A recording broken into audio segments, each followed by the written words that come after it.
यहाँ कार्यक्रम में पहुंचे परम आदरणीय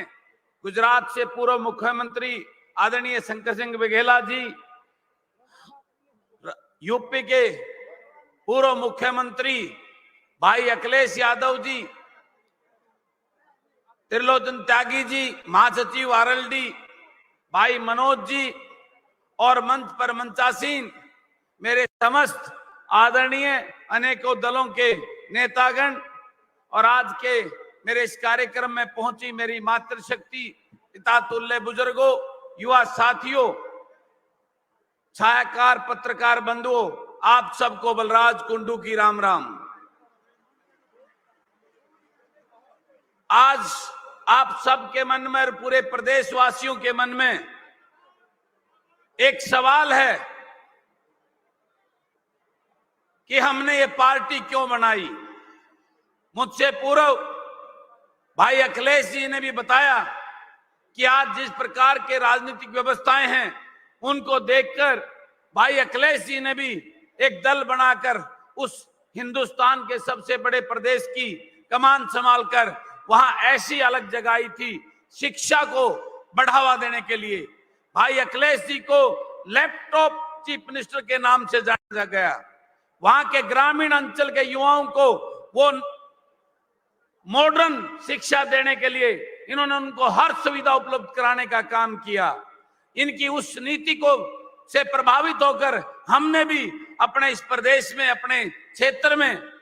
अपनी बहन बेटियों को शिक्षा में आगे बढ़ाने का कदम उठाया और इन्हीं की कई चीजों से प्रभावित होकर इनकी बेटियों की नीति, किसानों के लिए बीमा योजना जैसी नीतियों को लेकर हमने भी अपना मैनिफेस्टो तैयार किया है इनकी उन नीतियों से प्रभावित होकर। और मैं आपको बताना चाहता हूं कि हम इस सरकार की गलत नीतियों की वजह से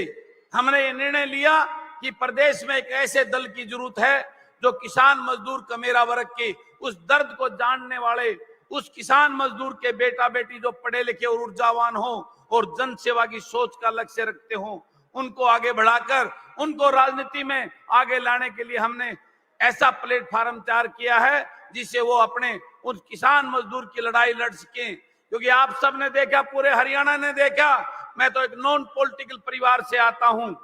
मैंने 4 साल हुए एमएलए बने हुए और उस प्रदेश की उस विधानसभा में ये साबित करके दिखाया कि ईमानदारी से और निष्ठा से जो जिम्मेवारी मेरे महम के लोगों ने मेरे ऊपर विश्वास जताकर मुझे दी थी उसको मैंने बखूबी निभाकर उस प्रदेश की इस अंधी बहरी और ठगबंधन की इस लुटेरी सरकार के कारनामों को जाकर करके उनके विधानसभा में घेरने का काम किया। इसी उद्देश्य को लेकर, उनके घोटालों को लेकर मैंने पूरे प्रदेश की यात्रा निकाली। पूरे प्रदेश में जब मैं अकेला चला था मेरा मजाक उड़ाते थे इस प्रदेश के जो भाजपा के और जजपा के और कांग्रेस के विधायक, अब भाई क्या करेगा अकेला बलराज कुंडू। लेकिन इस प्रदेश ने देखा कि बलराज कुंडू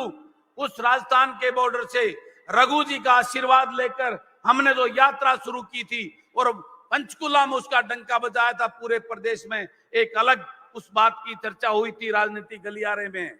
और उसी चर्चा से हमने ये निर्णय लिया था कि प्रदेश को बचाने के लिए आज हरियाणा प्रदेश बेरोजगारी में नंबर 1 हो गया है। आज हरियाणा प्रदेश भ्रष्टाचार में नंबर 1 हो गया है। इन लुटेरे राजकुमारों ने जो चौधरी देवीलाल के नाम पर झूठ बोलकर भाजपा को जमुना पार भेजने के नाम की वोट लेकर उसी भाजपा की गोदी में बैठकर इस प्रदेश को लूटने का काम कर रहे हैं। इन सब बातों को लेकर हमने निर्णय लिया कि प्रदेश के लोगों को जगाएंगे और प्रदेश के लोगों को एक नया विकल्प देने का काम करेंगे। तो ये 10 साल के कार्यकाल में आज प्रदेश का हर वर्ग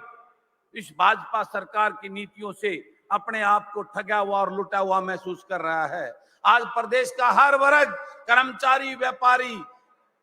किसान, मजदूर, बेरोजगार, सरकार ने सड़कों पर लाकर आंदोलन करने के लिए मजबूर कर दिए हैं। उन सब चीजों को देखते हुए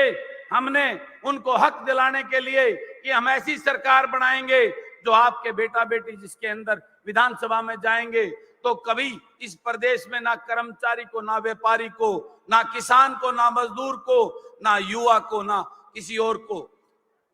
अपना हक लेने के लिए आंदोलन नहीं करना पड़ेगा। वो उनके बेटा बेटे विधानसभा में बैठकर ऐसा कानून और नीतियां बनाएंगी जिससे ये प्रदेश खुशहाल होगा। मेरा ये प्रदेश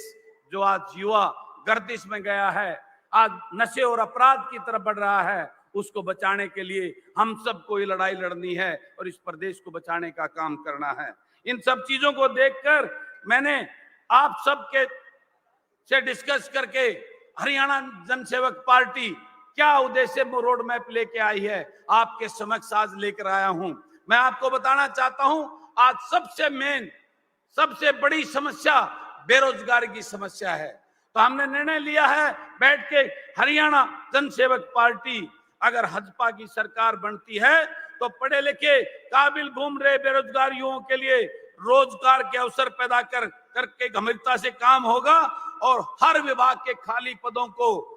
भरने के लिए तुरंत प्रभाव से नियुक्तियां निकालकर 6 महीने के अंदर उनको भरने का काम करेगी हरियाणा जनसेवक पार्टी।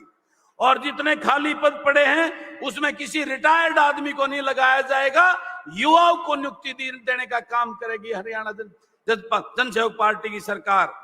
और हरियाणा जनसेवक पार्टी की सरकार बनती है तो सीईटी के नाम पर जो आज युवाओं के साथ खिलवाड़ हो रहा है, हर रोज पेपर लीक किया जाता है, एचपीएससी सूटकेस चलती है, पैसे बिक्री होती है, उस व्यवस्था को तुरंत प्रभाव से बंद करके हरियाणा प्रदेश के हर युवा को उसको अवसर मिलेगा, वो उनको नौकरी में बैठने के लिए, उसमें टेस्ट देने के लिए, उसको इंटरव्यू फेस करने के लिए ये सीईटी नाम का झुंझुना बंद कर दिया जाएगा। ये मैं आपसे वादा करता हूं।